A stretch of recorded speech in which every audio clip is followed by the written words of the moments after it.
I'm a single mother raising 8-year-old Mark. When it happened, he was 5 years old and I was 27. I live in the house I inherited from my grandparents, located in a quiet part of the city surrounded by older residents, and Mark and I still call it home. It was Christmas time, and we went shopping together. I was looking for gifts for my family, exploring the different stores in the mall, clothes, appliances, anything. After we finished our walk, I treated Mark to burgers and ice cream at McDonald's. Going out through the south side, we unexpectedly met a shopping Santa on the street. He greeted us in the traditional Santa fashion, kneeling down to Mark's level to ask about his Christmas wishes. Mark pulled me by the hand closer to Santa and I allowed it, assuming he was a normal, friendly mall Santa. Mark wished for a Nintendo Switch, ironically the very gift I was preparing for him. Santa playfully hinted that Mark could have it if he behaved well, winking at me. I smiled, and when he got up, he started complimenting me, telling Mark, "Your mom is something, Mark. You know that." Mark laughed, not knowing what that meant. I continued to smile as we had what seemed to be a cordial adult conversation about holiday chaos and the like. The man claimed to work at a shopping center.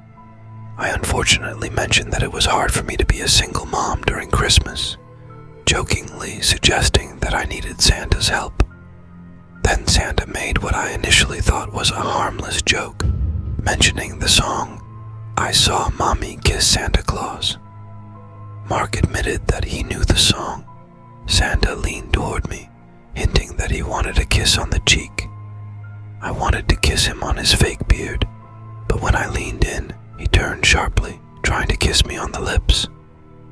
Quickly dodging, I pulled away just in time. His approach was both creepy and aggressive. He chuckled like Santa Claus, devoid of any warmth. Feeling uncomfortable, I quickly turned away, urging Mark to go on. As we walked away, he joyfully exclaimed, "Merry Christmas." That was the last we heard from him. As I drove past the back exit of the mall, I noticed his absence at the main entrance.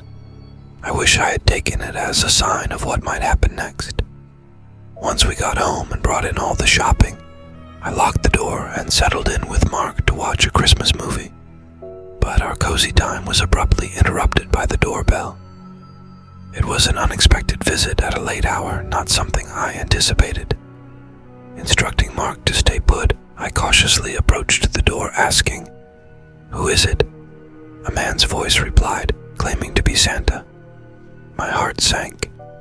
I warned that if he was the mall Santa, he should leave or I'd call the police. He insisted he was returning something I dropped from my bag. I pressed for details, but his responses were evasive. I repeated my demand for him to leave immediately. Feeling increasingly uneasy, I decided to contact the mall management office. Shockingly, they denied employing any mall Santas and indicated that the person dressed as Santa was acting independently. This revelation heightened my sense of insecurity. Returning to Mark, I struggled to focus, consumed by worry and a sickening feeling in my gut. I made an excuse to step away again.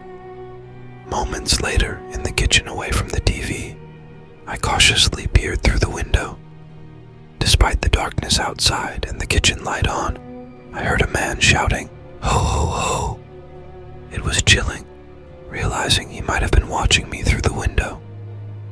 With no other option, I dialed the police, reporting that I was being followed by someone dressed as Santa. Instructing Mark to stay put, I spoke to the authorities outside. Their presence provided a small sense of reassurance.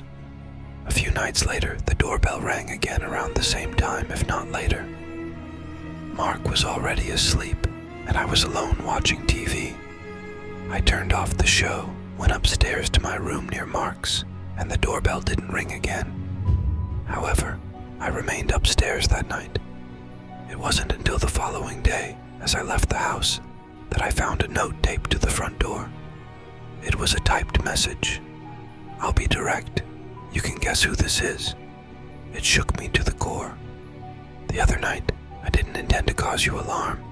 It was just after a long shift, and after impersonating Santa for 6 hours, well, things can get a little disorienting. It's strange how even the slightest conversation with someone as pleasant as you can trigger all sorts of reactions. I hope you understand. Both you and your son are utterly charming, and there's a part of me that would love to be a part of your lives. I hope you felt that connection too when we spoke. It's unnerving, but I happen to find out where you live. Now, all that's missing is your number. If you ever feel like it, shoot me a text. Perhaps we could plan something together one day. I'm sorry if this feels intrusive or overbearing. I'm just the kind of person who goes after what catches my eye. Anyway, I wish you a joyful holiday season. If we don't chat soon, here's my number. Best wishes, Ted. The note made me want to crumple it up immediately, but instead, I took a photo of it and called the police once more, handing it over to them. Since it had his contact information, they said they could take action based on that. They assured me I'd hear from someone once steps were taken. True to their word, that following Monday, a detective I assume called to inform me that the man would not be reaching out again. If he did, I was to notify them immediately. I guessed the authorities had made it clear to him that further contact would result in serious consequences.